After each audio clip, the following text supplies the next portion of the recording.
PM किसान सम्मान निधि योजना में लाखों किसानों को 21वीं किस्त नहीं मिली क्योंकि उनके फॉर्म में एक कमी निकाली गई और हो सकता है इस कमी की वजह से उन्हें आगे की किस्तें भी न मिले। तो अगर आप चाहते हैं कि आपको आपका रुका हुआ पैसा भी मिल जाए और आगे पीएम किसान सम्मान निधि योजना साथ में सीएम किसान सम्मान निधि योजना का पैसा कंटिन्यू मिलता रहे, तो अभी आपको एक छोटा सा काम करना होगा।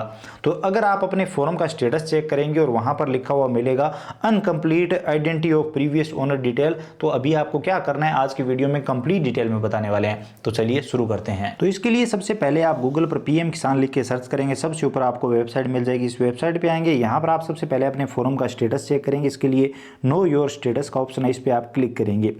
इस पर क्लिक करने के बाद यहाँ पर अगर आपके पास रजिस्ट्रेशन नंबर है तो रजिस्ट्रेशन नंबर दर्ज करेंगे, कैप्चा कोड दर्ज करके आप चेक कर सकते हैं। नहीं तो नो योर रजिस्ट्रेशन नंबर पे आप क्लिक करेंगे और रजिस्ट्रेशन नंबर पता करेंगे।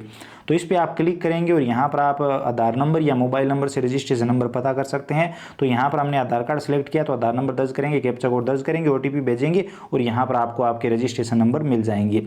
अब ये रजिस्ट्रेशन नंबर आप दर्ज करेंगे, कैप्चा कोड दर्ज करेंगे और गेट ओटीपी पे क्लिक करेंगे। आपके नंबर पर ओटीपी आएगा जो पीएम किसान सम्मान निधि योजना के फॉर्म में लिंक है, वो ओटीपी यहाँ पर देंगे और गेट डाटा पे आप क्लिक करेंगे। अब आपके फॉर्म का यहाँ पर स्टेटस दिखाई देगा। अब स्टेटस यहाँ पर अगर आप चेक करेंगे तो स्टेटस में आपको सब कुछ सही दिखाई देगा, लेकिन यहाँ पर रीजन ऑफ अनएलिजिबिलिटी यानी आप अयोग्य किस वजह से है, तो वो यहाँ पर आपको लिखा हुआ मिलेगा uncomplete identity of previous owner detail, यानी पिछले भूमि मालिक की डिटेल आपके फॉर्म में नहीं है, इस वजह से आपका पैसा रोका गया है। तो अब आपको इसके लिए क्या करना है, आपको पीएम किसान सम्मान निधि योजना की ऑफिशियल वेबसाइट पे आना है। यहाँ पर आप देख सकते हैं आगे की किस्तें इस किसान को नहीं मिली है, किस्तें रोक ली गई है इस वजह से। तो अब हम पीएम किसान सम्मान निधि योजना की वेबसाइट पर दोबारा से आएंगे। अब यहाँ पर आप नीचे आएंगे तो हाल ही में एक नया ऑप्शन जोड़ा गया है, देखिए अपडेट मिसिंग इन्फॉर्मेशन। इस ऑप्शन पर क्लिक करेंगे, यहाँ पर आप आधार नंबर या रजिस्ट्रेशन नंबर सेलेक्ट करेंगे जो भी आपके पास उपलब्ध हो। हम रजिस्ट्रेशन नंबर सेलेक्ट कर लेते हैं।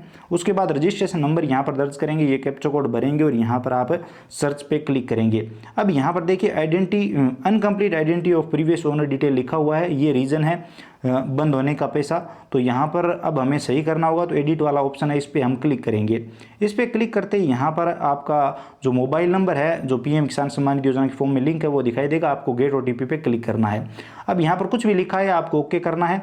अब यहाँ पर आप देख सकते हैं फार्मर आईडी आपकी ऑटोमेटिक आ जाती है। अब यहाँ पर मैं आपको बता दूं आपकी फार्मर आईडी बनी हुई होनी चाहिए। अगर आपकी फार्मर आईडी नहीं बनी हुई तो आप ये काम नहीं कर पाएंगे और आपको पीएम किसान सम्मान निधि योजना के आगे के पैसे नहीं मिलेंगे। तो पहले फार्म रजिस्ट्री करवाइए, फार्मर आईडी बनवाइए। उसके बाद यहाँ पर आप गेट ओटीपी पे क्लिक करेंगे, आपके नंबर पर ओटीपी आएगा, वो ओटीपी यहाँ पर आप दर्ज करेंगे और वेरीफाई ओटीपी पे क्लिक करेंगे। चलिए मैं यहाँ पर ओटीपी दर्ज करके वेरीफाई ओटीपी पे क्लिक करता हूँ। जैसे यहाँ पर आप क्लिक करेंगे, यहाँ पर आपसे पूछा जाएगा कि आपको जो जमीन है वो कब ट्रांसफर हुई है, 1/2/2019 से पहले हुई है या 1/2/2019 के बाद हुई है।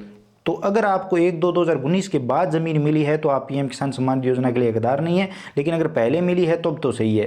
तो वो आप अपने हिसाब से देख लीजिए, ये जमाबंदी में लिखा होता है। तो हम यहाँ पर पहले वाला ऑप्शन सेलेक्ट करते हैं। उसके बाद गेट आधार ओटीपी का आपको ऑप्शन मिलेगा, इस पर क्लिक करके आधार कार्ड में रजिस्टर मोबाइल नंबर पर आप ओटीपी भेजेंगे। तो चलिए हम इस वाले ऑप्शन पर क्लिक करते हैं और ओटीपी यहाँ पर देते हैं।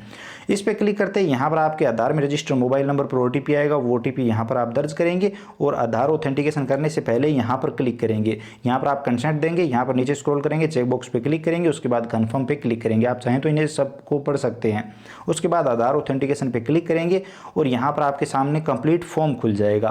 अब फॉर्म में सबसे पहले कास्ट कैटेगरी चुनेंगे, किसान की जाति क्या है उस हिसाब से आप सिलेक्ट कर लीजिए। राशन कार्ड नंबर ऑप्शनल है, आप चाहें तो दे सकते हैं। मानधन योजना में अगर आप अप्लाई करना चाहते हैं जिसमें किसान को कुछ पैसे देने पड़ते हैं और तो ये अलग योजना है, तो हम यहाँ पर नो कर देते हैं। आप करना चाहें तो कर सकते हैं, नहीं तो नो करेंगे। उसके बाद मैरिड स्टेटस चुनेंगे, किसान मैरिड है अनमेरिड है तो वो यहाँ पर आप सिलेक्ट करेंगे। मैरिड है तो यहाँ पर वाइफ की कंप्लीट डिटेल देनी होगी, वाइफ का नाम, वाइफ के आधार नंबर। अगर पत्नी के नाम से फॉर्म है तो पति का नाम और पति के आधार नंबर आ जाएंगे। सिंगल है तो आप सिंगल सेलेक्ट कर सकते हैं। हम मैरिड सेलेक्ट करते हैं, वाइफ का किसान पति है तो यहाँ पर पत्नी की डिटेल आ जाएगी और किसान पत्नी है तो पति की डिटेल आ जाएगी। तो यहाँ पर हम पत्नी की डिटेल देंगे, पत्नी का नाम आ जाएगा, पत्नी के आधार नंबर आ जाएंगे। उसके बाद यहाँ पर आपको ऑथेंटिकेट करना है। अब ऑथेंटिकेट तभी होगा जब जो आधार में नाम है वो सेम टू सेम नाम आपने यहाँ पर दर्ज किया। देखिए हो चुका है, ओके करेंगे। ओके करने के बाद यहाँ पर आपको ज़मीन की डिटेल देनी होगी। तो यहाँ पर आपकी जो ज़मीन है वो जॉइंट अकाउंट है या सिंगल है। अगर जमाबंदी में एक से अधिक नाम है तो आप जॉइंट करेंगे, नहीं तो आप सिंगल सेलेक्ट करेंगे। उसके बाद आपकी फार्मर आईडी में जो भी ज़मीन लगी हुई है वो सारी यहाँ पर आपको दिखाई देगी। आप इनमें से कोई भी एक सेलेक्ट कर लीजिए और वही जमाबंदी आपको अपलोड करनी है जो यहाँ पर आप सेलेक्ट करें। इस चीज़ का आप ध्यान रखें। उसके बाद यहाँ पर आपको वो जमाबंदी डाउनलोड कर लेनी है। तो यहाँ पर आपको खाता नंबर दर्ज करना है जमाबंदी का। तो जमाबंदी अगर आप राजस्थान से है तो अपना खाता वेबसाइट पर जाकर डाउनलोड कर सकते हैं, नहीं तो आप पटवारी से भी ले सकते हैं। तो यहाँ से जमाबंदी चलिए मैं फटाफट डाउनलोड कर लेता हूँ। आप अपने हिसाब से जहाँ पर भी आपका खेत है वो जमाबंदी डाउनलोड कर लीजिए जो आपने ऊपर सेलेक्ट की है। खाता नंबर यहाँ पर आप दर्ज करेंगे। उसके बाद आपको ये ज़मीन कैसे मिली है वो यहाँ पर आपको सेलेक्ट करना है। पिता की डेथ के बाद मिली है, आपको विरासत में मिली है, आपको ये ज़मीन गिफ्ट हुई है, आपको अलॉट हुई है, आपने ये ज़मीन खरीदी है, माता की डेथ के बाद मिली है, वो जैसे भी मिली हो वो यहाँ पर आप सेलेक्ट कर लीजिए अपने हिसाब से। हम यहाँ पर विरासत सेलेक्ट कर लेते हैं। उसके बाद आपको ये ज़मीन कब मिली है तो वो डेट यहाँ पर आपको देनी होगी। ये डेट आपको आपकी जमाबंदी में मिल जाएगी। तो वो डेट देखकर यहाँ पर आप सेलेक्ट कर लीजिए। चलिए मैं यहाँ पर ये डेट सेलेक्ट कर लेता हूँ। तो यहाँ पर देखिए मैं एक डेट सेलेक्ट कर लेता हूँ जो भी जमाबंदी में दी हुई है।